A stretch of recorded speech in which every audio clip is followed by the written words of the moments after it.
அப்படியாக பறிபோய்விட்டது. அடுத்தபடியாக நாம் பார்க்கிறோம், இரக்கமுள்ளவர்கள் பாக்கியவான்கள். அவங்க என்ன பெறுவாங்க? இரக்கம் பெறுவாங்க. தேவனுடைய சன்னிதானத்தில் என்ன பெறுவாங்க? இரக்கம் பெறுவாங்க. இரக்கம் இல்லாமல் நமக்கு ஒருவங்க இறங்கணும்னு என்ன செய்யக்கூடாது? வாழ்நாளில் நினைக்கவும் கூடாது. இருதயத்தில் சுத்தமுள்ளவர்கள் பாக்கியவான்கள். அவங்க யாரை தரிசிப்பாங்க? தேவனை தரிசிப்பாங்க. இருதயத்தில் சுத்தம் இல்லாமல் தேவனை தரிசிக்க முடியுமா? முடியாது. தேவனை தரிசிக்கிறதுக்காக எங்கெல்லாமோ போகிறான் மனுஷன் குறைவாகவே இல்லை, எங்கெல்லாமோ போகிறான். அவன் போகிறதுல எந்த குறைபாடும் கிடையாது. யோசித்து பாருங்க, எங்கெல்லாமோ போகிறான். தேவனை தரிசிக்கணும், என் பாவம் நிச்சயணும், மன்னிக்கப்படணும், என் அநியாயம் நீங்கணும் அப்படின்னு மனுஷன் இதற்காக பல ஆயிரங்களை என்ன செய்கிறான்? ஆமாம், செலவழிக்கிறான். பல ஆயிரங்களை செலவழிக்கிறான்.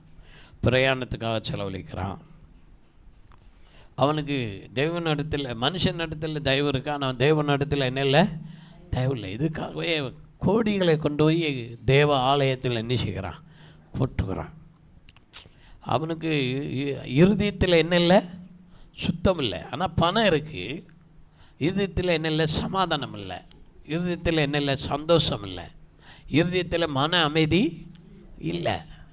ஆனால் பணம் இருக்குது, பொருள் இருக்குது, சொத்து இருக்குது, நல்ல வீடு வாசல்லாம் என்ன செய்யுது? இருக்குது. ஆனால் மனுஷனுக்கு என்ன இல்லை? நிம்மதி இல்லை, சமாதானம் இல்லை.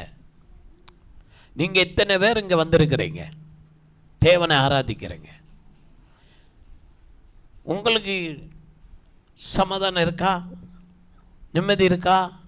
சந்தோஷம் இருக்குன்னா இருக்கா? அப்படின்னா அது உங்களுக்கு தான் தெரியும். நிம்மதியாக இருக்கணும், சந்தோஷமாக இருக்கணும்னா என்னைக்காவது நான் நிம்மதியாக இருக்கிறேன் அப்படின்னு நீங்கள் சொல்ல முடியுமா? ஒன்று பேரம்பிள்ளைகளால், இல்லைன்னா நம்முடைய சரீரத்தில் இருக்கிற வேதனையினால். அப்படி தானே? உண்மையா இல்லையா? நம்ம சரீரத்தில் ஒரு வேதனை வந்தால் நமக்கு என்ன ஆகிப்போகுது? நிம்மதியே அங்கே இல்லை, அமைதி இல்லை, மன அமைதி இல்லை, நிம்மதி இல்லை. இந்த வேதனை நீங்கணும், சரீர வேதனை நீங்கணும், வலி நீங்கணும். சரிங்க, இந்த வேதனையை இந்த நிம்மதியை எப்படி இழந்தாங்க? ஏதேன் தோட்டத்தில் அவங்களுக்கு நல்ல ஒரு ஆசீர்வாதத்தை கற்று தந்தார். இவங்க என்னைக்கு தேவனுடைய வார்த்தையை கீழ்ப்படியாம, தேவனுக்கு சொல்லு கேட்காம, அந்த வார்த்தைக்கு செவி, அந்த வார்த்தையை கேட்டுட்டு அதை அப்படியே அதன்படி நடக்காம போனாங்களோ, அன்னைக்கு தேவனால் இவங்களுக்கு வந்த ஒரு சாபம், தேவனால் வந்த சாபம்,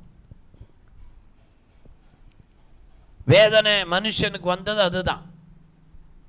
சரி, அந்த வேதனை நீங்கணும் அப்படின்னா நம்ம என்ன செய்யணும்?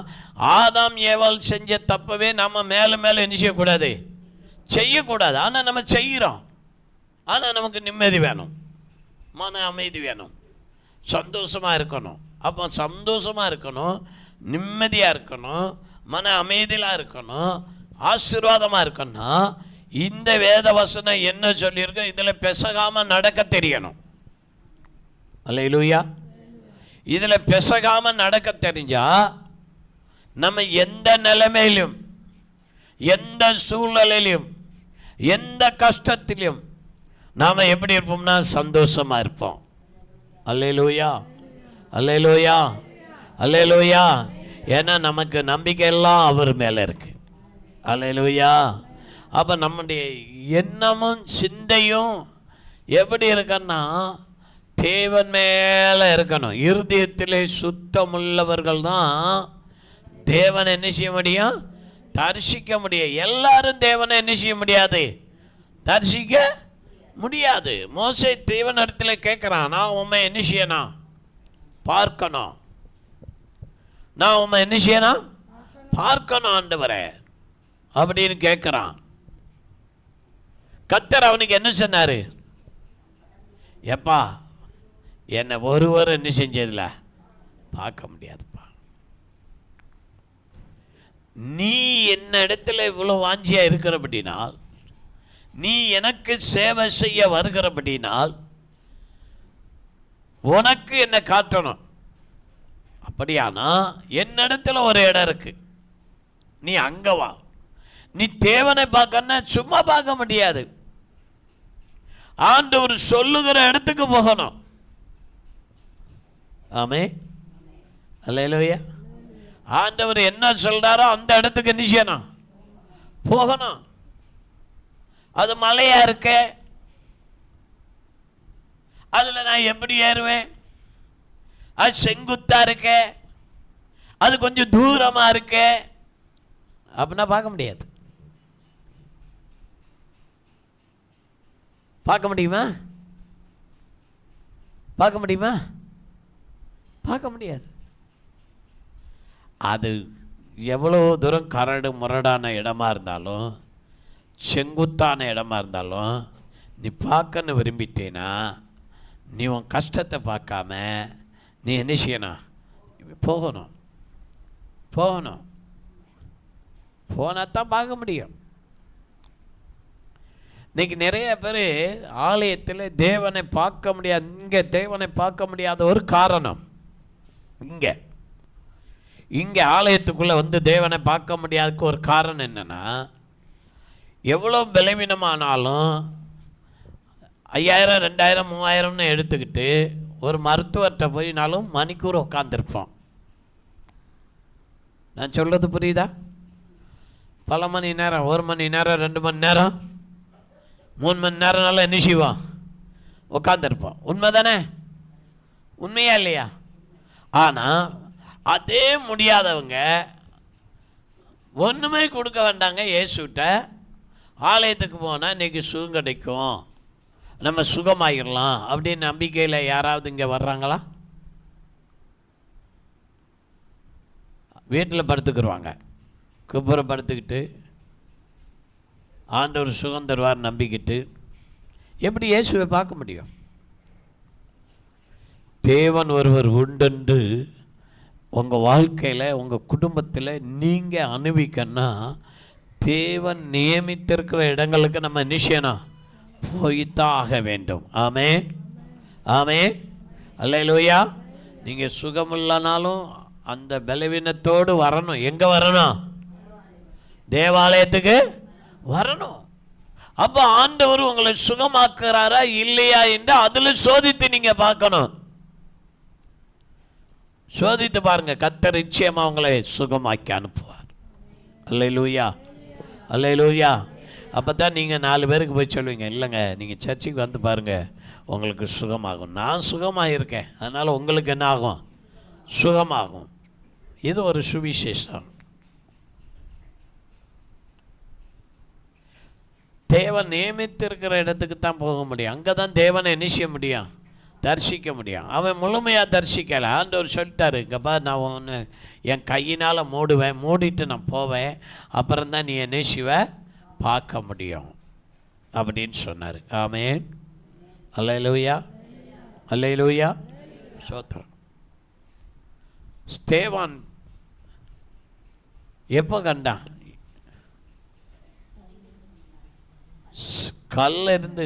கல்லெறியப்படுகிற நேரத்தில் கண்டான். அதாவது மரண விளிம்பு நேரத்தில் காண்கிறான். அவன் மேலே கல் விழுந்துக்கிட்டு இருக்கு.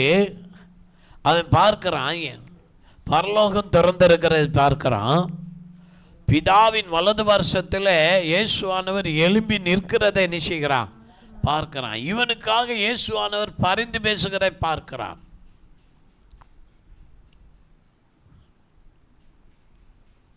எவ்வளோ பெரிய பாக்கியம்! ஆமே, அல்லேலூயா, அல்லேலூயா, ஸ்தோத்திரம். எப்படி இருக்கும் யோசித்து பாருங்க. இயேசுவை பார்க்கறதுக்குன்னு ஒரு தனி வைராக்கியம் இருக்கணுங்க. இயேசுவை பார்க்கறதுக்குன்னு என்ன இருக்கணும்? தனி வைராக்கியம் இருக்கணும். சாது சுந்தர் சிங் பஞ்சாப் மாநிலத்தில் உள்ளவர்.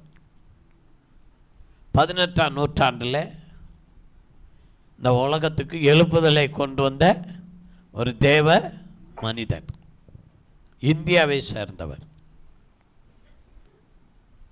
இன்று வரைக்கும் சாது சுந்தர் சிங்கு மரித்தாரா இல்லை உயிரோடு எடுத்துக்கொள்ளப்பட்டாரான்னு யாருக்குமே என்ன செய்யலை, தெரியலை. அப்படி ஒரு வாழ்க்கை வாழ்ந்த ஒரு தேவ மனிதன். அவருடைய சரித்திரத்தெல்லாம் பார்த்தீங்கன்னா பயங்கரமான சரித்திரம். ஆனால் அவங்க அம்மா நடத்தின வழியில் தெய்வ பக்தி உள்ள மனுஷன். சிங்கெல்லாம் அவங்க வேற ஒரு தெய்வ வணக்கப்பாடு உள்ளவங்க. சிறு வயதிலிருந்து தாய் மேலே அவ்வளோ பாசம். தாய் என்ன சொல்கிறால் அந்த வழியில் அவர் நடந்தவர். ஆனால் அவருக்கு இப்போ தெய்வத்தை கடைசி கட்டம். அவர் வீட்டுக்கு பின்னால் ஒரு ரயில்வே ரோடு போகுது. அவர் சொல்றாரு, தாயாரை இழந்த விட்டு அவருக்கு மன அமைதி இல்லை, சந்தோஷம் இல்லை, நிம்மதி இல்லை. வெகு நாள் ஓடிட்டு இந்த இயேசுவை வணங்கினா தீட்டு அப்படின்னு அந்த சமுதாயம் சொல்லுகிற ஒரு நிர்பந்தத்துக்குள்ளே இருந்தார். ஒரு நாள் டேட்டு குறிச்சிட்டார். இன்னைக்கு எல்லாம் ஆயத்தம் பண்ணிட்டார். என்னை இத்தனை மணி நேரத்துக்குள்ளே அந்த பூமியில் ஒரு கடவுள் உண்டென்றால் அவர் என்னோடு நிச்சயணும் பேசணும். இல்லைன்னா நான் இந்த ரயில் இத்தனை மணிக்கு ட்ரெயின் போவோம், அதில் போய் நினைச்சுவேன், விழுந்து சாவேன். அவர் ஒரு முடிவெடுத்தார். பூமியில் ஒரு கடவுள் உண்டென்றால் என்ன செய்யணும், என்னோடு பேச வேண்டும். அவரோடு கர்த்தர் பேசினார். இயேசுவானவர் வெளிப்பட்டார். சுந்தர் சிங், நான் தான் உலக ரட்சகர். உனக்காக நான் என்ன செய்தேன், மரித்தேன். உனக்காக நான் உயிரோடு எழும்பி இருக்கிறேன். நான் இன்றைக்கும் உயிரோடு இருக்கிறேன் அப்படின்னு அவருக்கு தென்பட்டார். ஆமே, அல்லேலூயா, அல்லேலூயா. அவ்வளோ பெரிய பணக்கார மனுஷன், வசதி படைத்தவர். ஆண்டவர் பேசினார். இந்த இயேசுவை பற்றி அவங்க குடும்பத்தில் யாருக்கும் என்ன செய்ய முடியாது, சொல்ல முடியாது. நம்மெல்லாம் அந்த பாடுகளை சகிக்கவும் முடியாது. அவர் அவ்வளோ பாடுகளை சகித்திருக்கிறார். யாருக்காக? இயேசுவுக்காக. ஆமே, இயேசுவுக்காக என்ன செய்தார், பாடுகள் சகித்தார். பவுலை பற்றி இயேசு சொல்றார், இவன் என்னக்காக, என் நாமத்துக்காக எவ்வளவாக பாடுபடுவான் என்று நான் என்ன செஞ்சிருக்கிறேன், அறிந்திருக்கிறேன். அது மாதிரி சாது சுந்தர் சிங் எவ்வளவாய் கர்த்தருக்காக பாடுபடுவார் என்று கர்த்தர் என்ன செஞ்சார், அறிந்திருந்தார். வேறு பிரித்தார். குடும்பத்தார் வீட்டில் ஏற்றலை. கடைசியாக நம்ம வீட்டை விட்டு நிச்சய போக போகிறோம். அண்ணனை பார்க்கலாம், அண்ணியை பார்க்கலாம், அப்பாவை பார்க்கலான்ட்டு போகும்போது வீட்டுக்குள்ளே ஏற்றலை. போத்திக்காலில் நிறுத்தி வைத்தார்கள். போத்திக்காலில் நிறுத்தி வைத்து போத்திக்காலில் உணவை கொடுத்து அந்த உணவில் விஷம் கலந்து இவன் இப்படியா செத்து போட்டும், இனிமே இவன் நம்மளோட என்ன செய்யக்கூடாது, எந்த விதமான உறவும் சம்பந்தமும் என்ன செய்யக்கூடாது, இருக்கக்கூடாது என்று சொல்லி செய்தார்கள். அந்த உணவையும் சந்தோஷத்தோடு சோத்திரம் சொல்லி சாப்பிட்டு மனிதன் கொஞ்சம் தூரம் நடந்தாருங்க. 15 கிலோமீட்ரு, கிட்டத்தட்ட 25 கிலோமீட்டர், 35 கிலோமீட்டர் அதில் போட்டிருக்கு. ஆனால் அவர் நடந்திருக்கிறார். நடந்து போய் ஒரு சர்ச்சு அந்த ஃபாதர்கிட்ட போய் அங்கே சேர்ந்துட்டார். அங்கே போனோன்னே மயங்கி விழுந்துட்டார். அவங்க டாக்டர் எல்லாம் வரவழைச்சி பார்த்து ட்ரீட்மெண்ட் கொடுத்து உயிரோடு எழுப்பிட்டாங்க. யார் சாகணும்னு அவங்க நினச்சாங்களோ அவங்களை கர்த்தர் எழுப்பினார். அல்லேலூயா, அல்லேலூயா. இன்னொரு விஷயம் உங்களுக்கு தெரியுமா? அதாவது தேவன் யாரை கொண்டு தம்முடைய வேலையை செய்து முடிக்கணும்னு நினைக்கிறாரோ அவங்க செத்தா கூட ஆண்டவர் சாக விட மாட்டார். அவங்களை எழுப்பி அவங்களை அவருடைய வேலையை செய்ய வச்சு அதுக்கப்புறம் தான் அவங்கள சாகவே விடுவார். தெரியுமா உங்களுக்கு? நான் சொல்கிறது புரியுதா? அவரை யாரை கொண்டு அந்த வேலையை முடிக்கணும்னு தேவன் சுத்தம் கொண்டுட்டாரோ அந்த வேலையை அவங்கள வச்சு தான் செய்து முடிப்பார். அல்லேலூயா, அல்லேலூயா, சோத்திரம். அதில் ஒரு ஆள் யோனா, அதில் ஒரு ஆள் பவுல். ஆமென், அல்லேலூயா. அடிச்சு கல்லை கண்டு எரிஞ்சு மனுஷன் செத்துட்டான்ட்டு பரவரன்னு இழுத்து கொண்டு போய் ஊருக்கு வெளியே என்ன செஞ்சாங்க? போட்டுட்டாங்க. இழுத்துட்டு போனான், தூக்கிட்டுலாம் போல. பைபிளில் சொல்லியிருக்கு இழுத்து கொண்டு போனார்கள் என்று. காலையில் எழும்பி அதே பட்டணத்தில் இயேசு ஜீவிக்கிறார். அல்லேலூயா, அல்லேலூயா. எல்லாரும் அரண்டுட்டான். இதே மாதிரி தான் சாது சுந்தர் சிங்கும் கர்த்தருடைய வார்த்தையை பேசி வந்தார். அவருடைய காலத்தில் எல்லாம் ஆப்கானிஸ்தான் கூட இந்தியாவில் தான் இருந்திருக்கு, பாகிஸ்தானும் இந்தியாவில் தான் இருந்திருக்கு, பங்களாதேசமும் இங்கே இந்தியாவில் தான் இருந்திருக்கு. புரிஞ்சிட்டிங்களா? அவருடைய காலத்தில் நடந்தே போயிருக்காருங்க மனுஷன். அவருடைய ஊழியம், சாது சுந்தர் சிங்கோட ஊழியம் அவ்வளோ பயங்கரமான ஊழியம். நல்லா கவனிங்க. இருதயத்தில் சுத்தம் உள்ளவர்கள் அவங்க யாரை தரிசிப்பாங்க? தேவனை தரிசிப்பார்கள். நீங்கள் தேவனை தரிசிக்கன்னா நம்முடைய இருதயம் தாங்க ரொம்ப காத்துக்கொள்ளணும். ஒரு சின்ன காரியத்துக்கு பொறிஞ்சு விழுவோம். சின்ன காரியம் தாங்க முடியாது. கோபமும் வைராக்கியமும் அங்கே கலவரமே வந்துடும், ரணகலம் ஆயிரும். சட்டி பொட்டியெல்லாம் பறக்கும், சவுண்டெல்லாம் கேட்டாலே பயமாக இருக்கும். அங்கே எப்படி இயேசுவை காண முடியும்? அந்நிய பாஷையில் நிரம்பி ஆவில நிரம்பி கர்த்தரை துதித்து மகிமைப்படுத்திட்டு கடைசி இப்படி செஞ்சால் எப்படிங்க அங்கே கர்த்தர் இருப்பார்? யோசித்து பாருங்க. சரி, அடுத்த கட்டம் சொல்றாரு, சமாதானம் பண்ணுகிறவர்கள் அவர்கள் தேவனுடைய புத்திரர். இப்போ நம்ம என்ன செய்யணும்? சமாதானம் பண்ணணும். ஊரு ரெண்டு பட்டா கூத்தாடிக்கு என்ன செய்யுமா? கொண்டாட்டம், பழமொழி. ஏன்? இவனும் நம்மளை கூப்பிடுவான், அவனும் நம்மளை கூப்பிடுவான். ஒரு ஊரில் ஒரு நாள் போய் ஆடுறதுக்கு 2 நாள் என்ன செய்யலாம்? ஆடலாம். அதனால் அவனுக்கு கொண்டாட்டம். அப்போ இதை போல் எல்லா ஊரும் 2ஆக பிரிஞ்சு அப்படி இருக்கும், ரொம்ப இதாக இருக்கும். இது கூத்தாடிக்கு அப்படின்னு ஒரு பழமொழி. ஆனால் சமாதானம் பண்ணுங்கன்னா அன்றைக்கி குடும்பத்தில் சமாதானம் யாராவது பண்ணுறாங்களா? கணவனுக்குள்ளே மனைவிக்குள்ளே ஒரு சண்டை வந்துருச்சு, யாராவது சமாதானம் பண்ணுறாங்களா?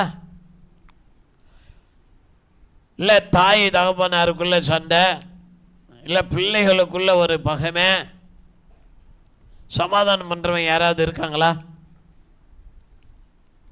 நான் ஒரு கிரிட்டிக்கலான ஒரு விஷயத்தை சொல்கிறேன், நல்லா கவனிங்க. ஒரு குடும்பம் தான், கல்யாணம் முடித்தாங்க, சர்ச்சுக்கு வந்தாங்க. அவளும் அவனும் சர்ச்சுக்கு தான் வர்றாங்க. அப்புறம் கொஞ்ச நாளில் 2 பேருமே பிரிஞ்சிட்டாங்க.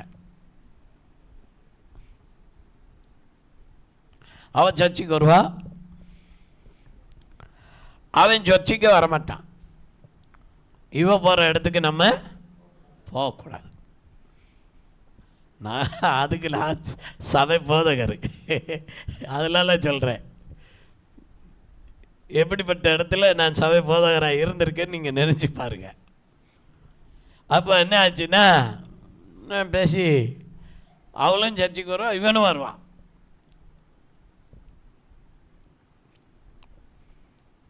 இவன் ரொம்ப பிடிவாதக்காரி.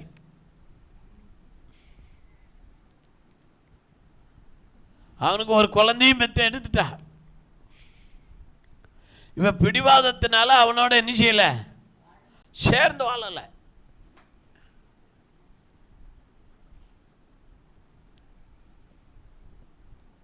ஆனால் சர்ச்சைக்கு வருவான், அவனும் சர்ச்சைக்கு வருவான். ஊர் பார்த்து ரெண்டாக பிரித்து விட்டுருச்சு. அவன் வேற ஒரு கல்யாணம் முடிச்சு, அதுக்கு 2 குழந்தை. அவளும் சர்ச்சைக்கு வருவான். 2ஆம் தர மனைவியும் அவனும் அதை பிள்ளையும் எல்லாம் சர்ச்சைக்கு வருவாங்க. இவளும் சர்ச்சைக்கு வருவான். நீங்கள் எப்படி இவங்களெல்லாம் உட்கார வச்சுட்டு பிரசங்கம் பண்ணியிருப்பீங்க? நீங்கள் என்ன எப்படி பேசுவீங்க? ஆனால் அதுக்கு நான் போதகர். நான் எப்படி பிரசங்கம் பண்ணியிருப்பேன்? எனக்கு கம்பு எடுத்துட்டேன்னா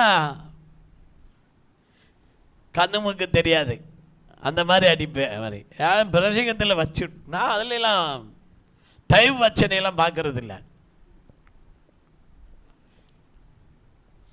இன்று வரைக்கும் அந்த சகோதரி என்கிட்ட தொடரில் உண்டு. அந்த ஊரும் தொடரில், அந்த ஊரில் இருக்கிற விசுவாசிகளும் தொடரில் இருக்கிறாங்க. இன்றும் போகிறேன், வர்றேன், பேசுகிறேன். புரிஞ்சிட்டிங்களா? கடந்த நாள் ஆறுதல் கூட்டம் நடத்த அங்கே தான் நான் போனேன்.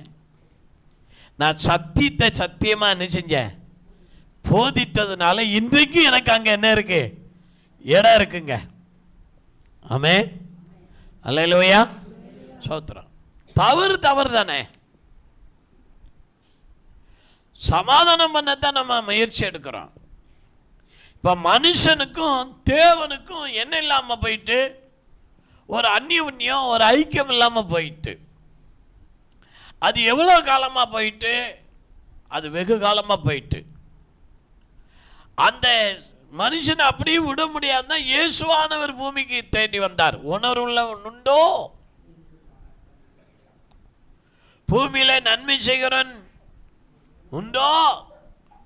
இப்படி தேடி பார்த்துதான் அவர் கீழே இறங்கி வந்து உங்களுக்கு, எனக்கும், நமக்கும், தேவனுக்கும் உள்ள அந்த பிரச்சனைக்கு சமாதான தூதுவராக, சமாதானம் பண்ணுகிறவராக, சமாதான கர்த்தராக இயேசு வந்தார். ஆமே, ஆமே, அல்லேலூயா. இயேசு நம்மளை பிரிவினையாக இருந்த அந்த நடுச்சுவரை இயேசுவானவர் என்ன செய்தார், தகர்த்து போட்டார். எபேசியரில் வாசிக்கிறோம் 2ஆம் அதிகாரத்தில். பிரிவினை நடுச்சுவரை தகர்த்தார். தேவனுக்கும் மனிதனுக்கும் உள்ள அந்த கேப்பு ஒரு பாலமாக இயேசு என்ன செய்தார், இருக்கிறார். ஆமே, அல்லேலூயா. அதனால இயேசு சொல்றார், நானே வழியும் சத்தியமும் ஜீவனுமா இருக்கிறேன், என்னை அண்டி ஒருவனும் பிதாவினிடத்தில் வரான். நம்ம இயேசு வழியாத்தான் என்ன செய்ய முடியும், போக முடியும். எங்க போக முடியும், தேவன் இடத்துல. ஆமே, அந்த தேவனோடு சேரும் ஒரு சிலாக்கியத்தை யாரு கொடுக்கிறான்னா, இயேசுவானவர் நமக்கு கொடுக்கிறார். இதான் சமாதானம் பண்ணுகிற காரியம். இன்னைக்கு சமாதானம் ஈஸியா பண்றாங்களா அப்படின்னா கஷ்டம். சொல்றதை கேட்டா தானே சமாதானம் பண்ண முடியும். சொல்றதை கேட்கலன்னா எப்படி சமாதானம் பண்ண முடியும்? சொல்லுங்க பாப்பா. அல்லேலூயா, அல்லேலூயா. விசுவாசியா இருப்பாங்க. ஒரு சர்ச்சில் நான் ஒரு பாஸ்டர் தான், நான் பல இடங்களில் இருந்துட்டு வந்துட்டேன் இல்லையா, பல அனுபவங்கள். ஒருவர் சொல்கிறாரு, ஏங்க அவங்க சம்பந்தக்காரங்க தான், பொண்ணை கொடுத்துருக்கிறார் ஒரு வீட்டில். அந்த பொண்ணு கொடுத்துருக்கிற வீட்டில் இன்னொரு பையன் இருக்கிறான், அவனுக்கு பொண்ணு பார்க்குறாங்க. இவர் அவனுக்கு எங்கெல்லாம் பொண்ணு பார்க்குறாங்களோ அங்கெல்லாம் போய் பொண்ணை கொடுக்காதபடிக்கு தடுத்துறாரு. யாருன்னா அவருக்கு மூத்த மாலை கொடுத்துருக்கு, இளைய மகனுக்கு என்ன செய்யணும், பொண்ணு பார்க்கணும். பொண்ணு எடுக்கிறாங்க, அவன் சிங்கப்பூரில் வேலை செய்கிறான், அவன் வரணும் பொண்ணு பார்க்கணும். ஆனால் பொண்ணு பார்க்குற இடத்தெல்லாம் போய் அவதூறான வார்த்தையை சொல்வார். இவர் யார்? விசுவாசி, சபைக்கு ரொம்ப முக்கியமான ஆள் மாதிரி, பணமெல்லாம் கொடுப்பார், நல்லா உதவியாக இருப்பார். ஆனால் இவர் என்ன எப்படி இல்லை, எப்படி இல்லை, சுத்தமாக இல்லை. என்கிட்டே வந்து சொல்கிறாருங்க, வாசர் அந்த ஊரில் இங்கே பூலாங்குட்டின்னு ஒன்று இருக்கு இல்லையா, அங்கேயும் ஒரு ஊர் உண்டு, பூலேயே ஆரம்பிக்கும். அந்த ஊரில் பொண்ணு பார்த்துருக்காங்க, நான் சொல்லிட்டேன் பொண்ணு கொடுக்கண்டான்னு.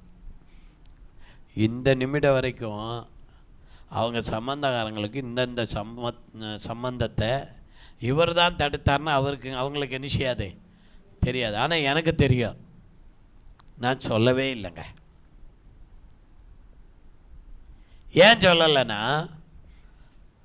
பகைமை என்ன செஞ்சிடும், உண்டாயிரும், பகைமை வரக்கூடாது அப்படிங்கிறதுக்காக இந்த நிமிடம் வரைக்கும் சொல்லலை. பிற அவனுக்கு எப்படி பொண்ணு பார்த்தாங்க அப்படின்னா ரொம்ப டெக்னிக்கலுங்க.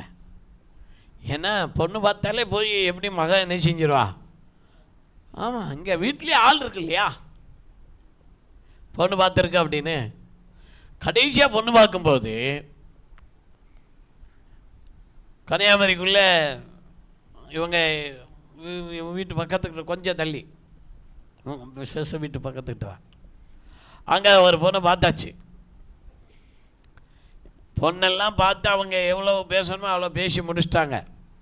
என்ன, என் வீட்டம்மாவை, அவங்க மருமகளை, மகனே, அப்படி நாங்கள் ஒரு 7 பேர் என்னமோ போகிறோம்.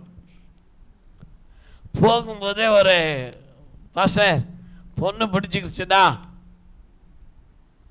நம்ம அங்கேயே என்ன செஞ்சிடலாம், எதையாவது பண்ணிட்டு வந்துடலாம், உடனே பழம் வாங்குவோம்.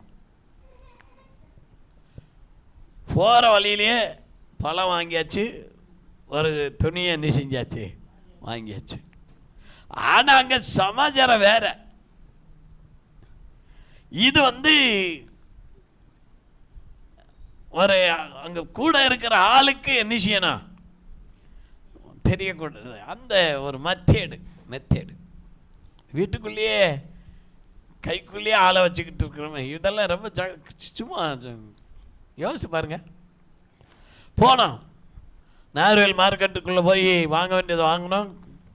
அப்புறம் எல்லாம் வாங்கியாச்சு, போயாச்சு, இதாப்பா பொண்ணு அப்படின்ட்டு. ஆனால் அவங்க நல்ல ஐடியாவோட கேமராவோட தான் வந்துருந்தாங்க, புரிஞ்சா?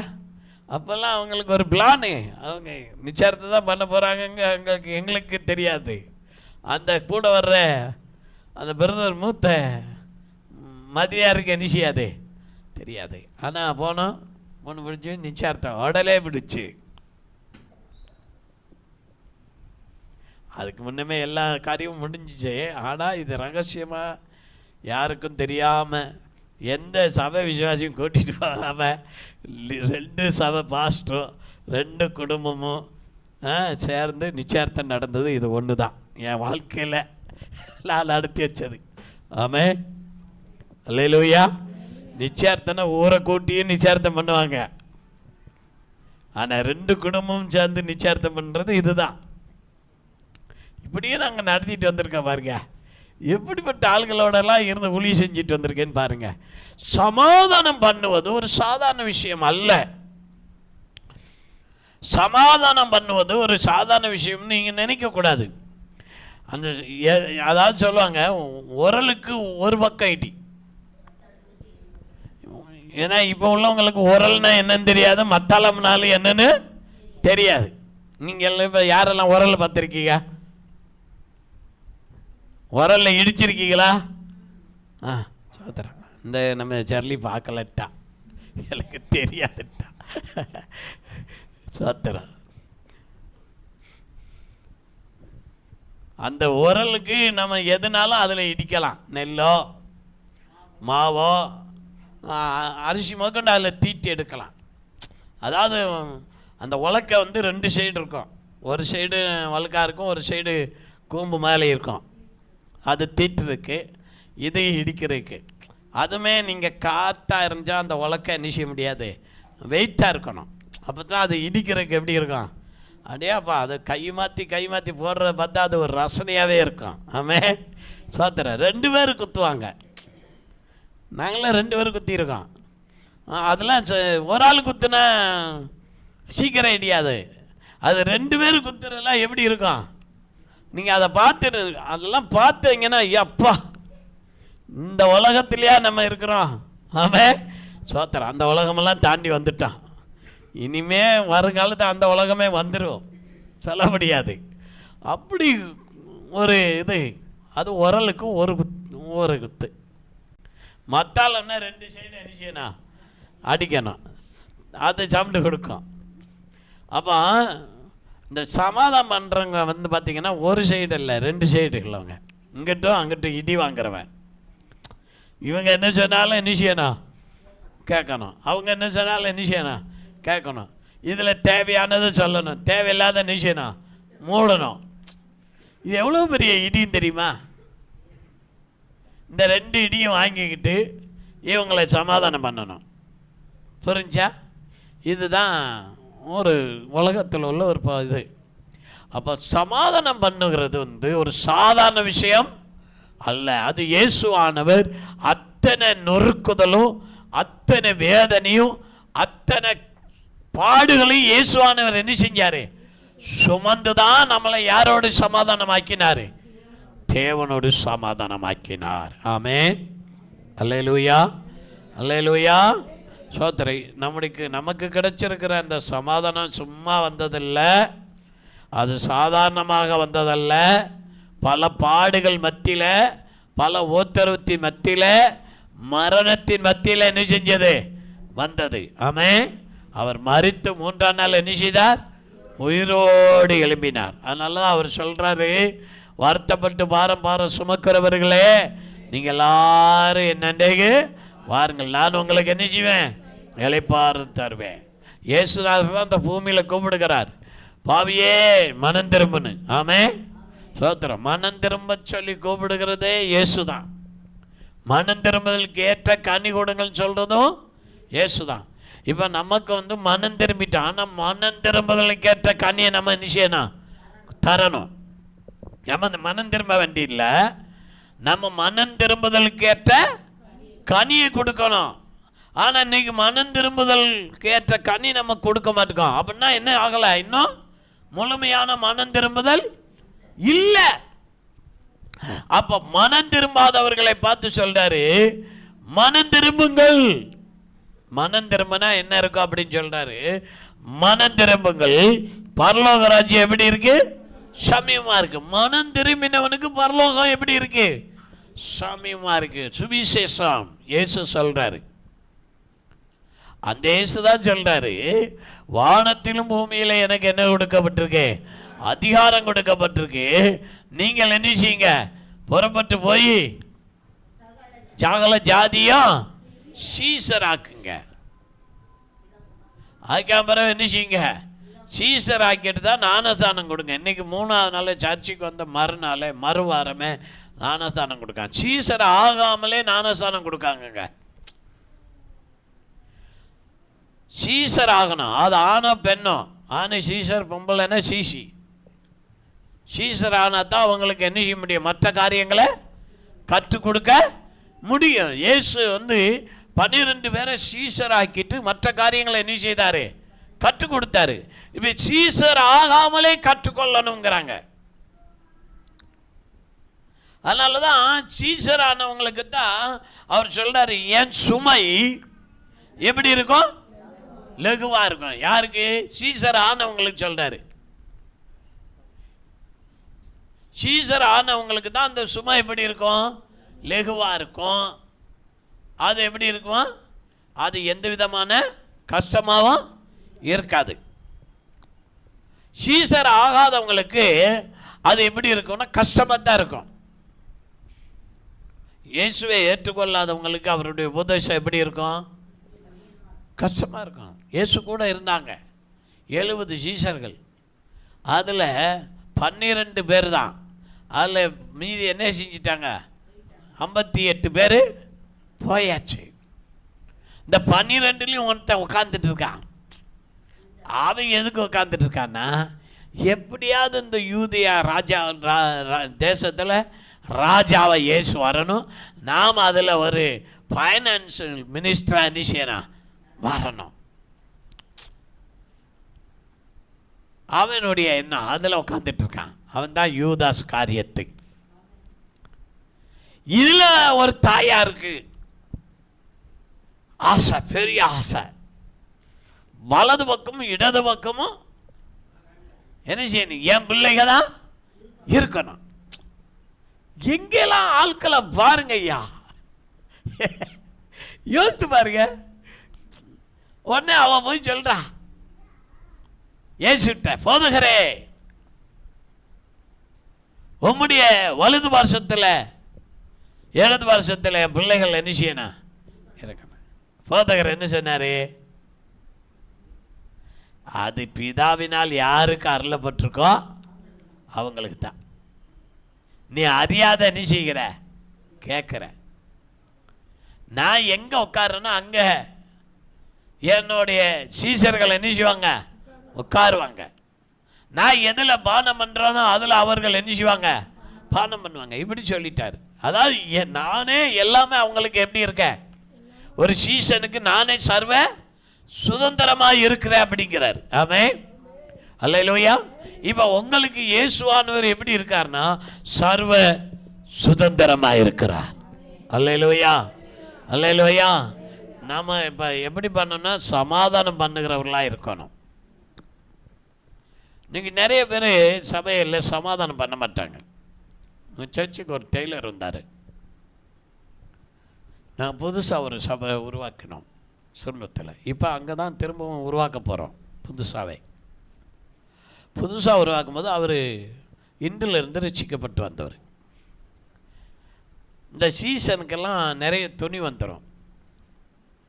பேசினபடி கொடுக்கணும் அல்லவா? அதில் தச்சா தான் அவங்களுக்கு.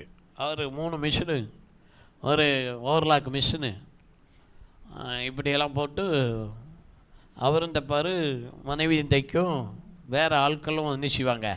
தைப்பாங்க. அவர் ஞாயிற்றுக்கிழமை தோறும் சர்ச்சுக்கு என்ன செய்ய மாட்டார்? வரமாட்டார். சில நேரம் வருவார், சில நேரம் வரமாட்டார். மனைவி பிள்ளை யாருமே வராது. ஆனால் இன்றைக்கி அந்த பிள்ளைகள் நல்லா இருக்கிறாங்க. அவர் இறந்துட்டார். அவர் மனைவி ஒரு தவறான வழியில் போயிடுச்சு. 3 பையங்களை விட்டுட்டு இன்றைக்கி 3 பையங்களும் நல்ல ஜாபில் இருக்கிறாங்க. நான் விசாரிப்பேன். சுந்தர், கமல், அப்புறம் கணேஷ், இப்படி 3 பேர் விசாரிப்பேன். நான் விட்டுட்டு இன்றைக்கும் பார்க்கும்போதெல்லாம் அவங்கள பேரை சொல்லி கேட்பேன். நல்லா இருக்கிறாங்கன்னு சொல்லியிருக்காங்க. அந்த பிள்ளைங்க இயேசுவை பின்பற்றின ஒரு பின்பற்றுதல்னால தான் அவங்க நல்லா இருக்கிறாங்க, நல்ல ஜாப்பில் இருக்காங்க. தாய் இல்லை, தகப்ப இல்லை, ஆனால் கர்த்தர் அவங்களுக்கு தேவனாக இருந்தார், தகப்பனாக இருந்தார். சர்ச்சுக்கு வர மாட்டார். நான் ஜெபம் பண்ணுவோம். இதை ஒரு விசுவாசி கேட்டுட்டு போய் அவர் கடையில் போய் பாஸ்டர் இன்னைக்கு உங்களுக்காக ஜெபம் பண்ணார், நான் சொல்லாததையும் சேர்த்து சொல்லிட்டு போயிடுவார். நான் எதை சொல்கிறேன்னா நான் அதை சொல்ல மாட்டார். நான் எதை சொல்லலையோ அதை என்ன செஞ்சிடுவார்? சொல்லிடுவார். இப்போ அவருக்குள்ள ஒரு என்ன வந்துருச்சு? ஒரு வேதனையும் கொஞ்சம் துக்கமும். சரி, அவர் ஒரு முடிவு எடுக்கிறார். நமக்கு இந்த கொஞ்சம் பேர் இருக்கிற இடத்துக்கு போகிறதுனால தான் பாஸ்டர் நம்மளை அடையாளம் கண்டு என்ன செஞ்சிடறாரு? சொல்ல வேண்டியிருக்கு. அப்போ நம்ம கொஞ்சம் கூட்டமான இடத்துக்குள்ளே போயிட்டா நம்மளை யாரும் என்ன செய்ய மாட்டாங்க? கண்டுக்கிற மாட்டாங்க. நம்ம அங்கேயே போயிடுவோம் அப்படின்ட்டு அவரே சர்ச்சையை மாற்றிக்கிட்டாருங்க. அதுக்கு காரணம் யாரு? சர்ச்சுக்குள்ளே இருக்கிற விசுவாசி. அதிலிருந்தான் நான் மனம் திரும்பினேன். பேசுகிறதையும் கொஞ்சம் லாலமாக அழிச்சுட்டு இருக்கேன். பேசணும். அங்கே எடுத்த ட்ரைனிங்கு தாங்க முத நான் உருவாக்கின சர்ச்சில் எடுத்த ட்ரைனிங்கு தான் அதிகம்.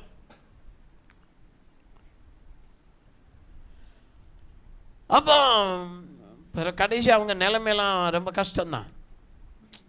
இந்த கோல் சொல்லி மூட்டு விட்டு அவர் அவருடைய நிலைமை மோசம், ரொம்ப கஷ்டம். அவருடைய மரணமே ரொம்ப வேதனைக்குரிய மரணம். இந்த கோல் சொல்லி மூட்டி விட்டு சபையை ஒரு மாதிரி பண்ணுறவங்களுடைய அதெல்லாம் நான் பார்த்துருக்கேன். அப்புறம் இவரும் நம்மளை மீறி போயிட்டார் இல்லையா, நான் அவரை கண்டுகளை விட்டுட்டேன். அவருடைய மரணமும் அப்படித்தான், ரொம்ப கஷ்டமாக இருந்துச்சு. ரொம்ப வேதனையோடு சொன்னாங்க, நீங்களாக இருந்திருந்தால் அப்படி இருக்க மாட்டீங்க பாஸ்டர் அப்படின்னு. நம்மளோடு இருந்தவங்களே நம்மளை பார்த்துட்டு புரிஞ்சுக்கிட்டு நம்ம யாருன்னு அப்புறம் எப்போ தான் சொல்கிறாங்க, கடைசி நேரத்தில் தான் சொல்கிறாங்க. நம்ம கூட இல்லாத போது, இருக்கும்போது சொல்லலை. இப்படியெல்லாம் புரிஞ்சுக்கோங்க. நிறைய இந்துஸ்லேருந்து எங்கள் மூலமாக ரசிக்கப்பட்டவங்க நிறைய பேர். ஒரு ஐயா கருப்பையான்னு சொல்லி ஒரு ஐயா தேவர், அவர் இங்கே போவார், பழனிக்கு போவார், திருச்செந்தூருக்கு போவார், அப்புறம் சபரிமலைக்கு போவார். இந்த அவருக்கு ஒரு 4 மாதம் 5 மாதம் அவர் தான் குரு. சீட்டு வாங்கினாருங்க வட்டிக்கு. முடிக்க பெருசங்க டயத்தை முடிச்சுவேன். வட்டிக்கு சீட்டு வாங்கினார், வார சீட்டு. ஞாயிற்றுக்கிழமையான அந்த சீட்டு கொடுக்கணும், கொடுக்க முடியாது. ஞாயிற்றுக்கிழமை காலையில் 5:30 மனைவி இவர் ஒரு கைப்பிள்ளை, அவனுக்கு பேர் ஐயப்பன், அந்த பையனுக்கு கூட்டிட்டு குளத்தங்கரை இருக்கு இல்லையா, அங்கே கரைகள் இருக்கு இல்லையா, அங்கே போய் அந்த மரங்களுக்குள்ளே போய் உக்காந்துக்கிறவார். இவரும் மனைவியும் பிள்ளையும் பயந்து. பணம் என்ன செய்ய முடியாது, கொடுக்க முடியாது. ஒரு நாள் எங்களுக்கு சந்திக்கிறதுக்கு ஒரு வாய்ப்பு வந்துச்சு. ஆமே, அல்லேலூயா, சோத்திரம். சந்தித்தோம். இயேசு உங்களை நேசிக்கிறார். கைப்பறி கொடுத்தேன், இயேசு உங்களை நேசிக்கிறார். நான் ஊழியம் செஞ்ச மாதிரிலாம் யாரும் செஞ்சிருக்க முடியாது. நீ சொல்லுங்க பாச என்ன ஊரை விட்டு வீட்டு, எனக்கு ஏரியாவே தெரியாது. நான் அன்றைக்கெல்லாம் ஒரு ஊருக்குள்ளே போய் வசமாக மாட்டிக்கிட்டேன், சுற்றி ரவுண்டு கட்டுற மாதிரி தான். ஆனால் கொடுத்துட்டு வந்தேன். 25 பேருக்கு முன்னத்தில் என்னை வளைஞ்சு கொண்டாங்க. அந்த இடத்துல இங்கே இயேசுவை கொடுத்து சொல்லிட்டு தான் வந்தேன். அதாவது நம்ம இயேசுவை அது ஒரு நாட்கள் காலங்கள். அன்றைக்கி மனைவி இல்லை, பிள்ளை இல்லை, நான் ஒரு ஆள் செத்தாலும் பரவாயில்ல என்ன செஞ்சேன், துணிஞ்சு போனேன். இன்றைக்கி அப்படி துணியும் இல்லை, இப்போ துணிவேன்.